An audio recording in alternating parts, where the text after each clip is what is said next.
SSDI and Planning for Work, a Griffin Hammes production tailored for Michigan. Do you receive Social Security disability insurance? Have you ever wondered, what would happen if I work? Well, I'm here to tell you that you can work, have more money, and keep the safety nets you need. The key is to make a plan. What do I need to make a plan about? Well, making a plan helps you to know ahead of time what will happen with your SSDI benefits. First, decide how many hours you can work and how much you can make an hour so you know what your monthly earning goal will be. Then, you'll need to figure out if earning that amount will cause any changes to your SSDI. You see, SSDI is an all or nothing benefit. You either get all of it or none of it. Whoa, that makes me nervous, about working. Well, I've got good news for you there. You have choices. Some people plan to get a job that pays more than their SSDI, so they're okay with it stopping. Other people can't do that right now, so their plan is to keep getting SSDI while they work. You decide what makes sense for you. Well, tell me, how does Social Security decide if I'll get my SSDI or not? They compare your work to a monthly limit called Substantial Gainful Activity, or SGA for short. This helps them decide if your SSDI should continue or stop. For 2021, SGA is $1,310 a month, or $2,190 a month for people with blindness. Let's look at a couple examples. This is Joe. Hi, Joe. Joe gets $925 of SSDI.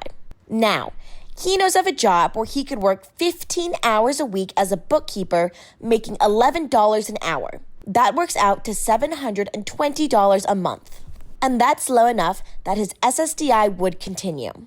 So, Joe would have $925 of SSDI plus $720 in wages, which is a total of $1,645 in monthly income.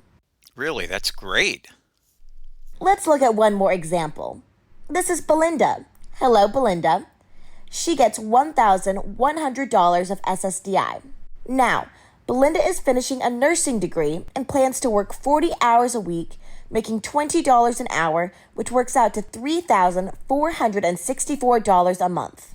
She made a plan and knows this level of work will make her SSDI stop, but she's fine with that. She knows $3,464 in wages is a lot more than $1,100 of SSDI. If Belinda worked fewer hours to keep her wages below the $1,310 SGA level and kept her SSDI, she would have less than $2,410 a month altogether.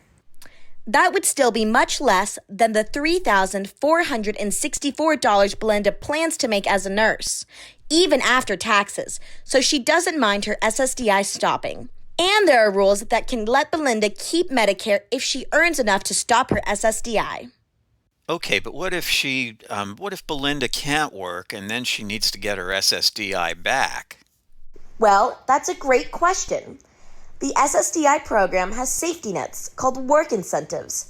Belinda can use one of them to get her SSDI quickly restarted. So she has more money and she can get SSDI back if she needs to? I like the sound of that.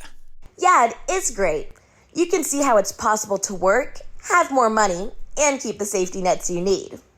Do those SSDI work incentives help in any other way? Oh yeah, there are a lot of SSDI work incentives. Some let you keep SSDI even when you earn more than SGA.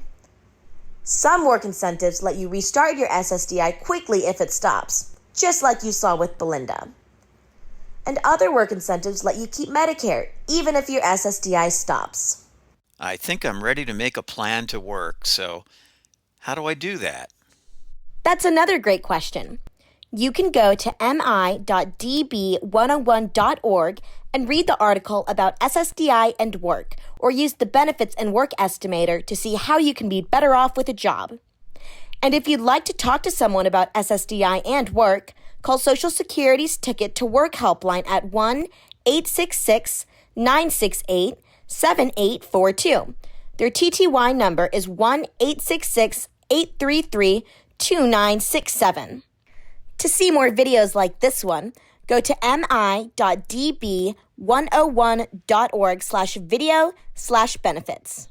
Knowledge is power. Take time to learn more about SSDI and work.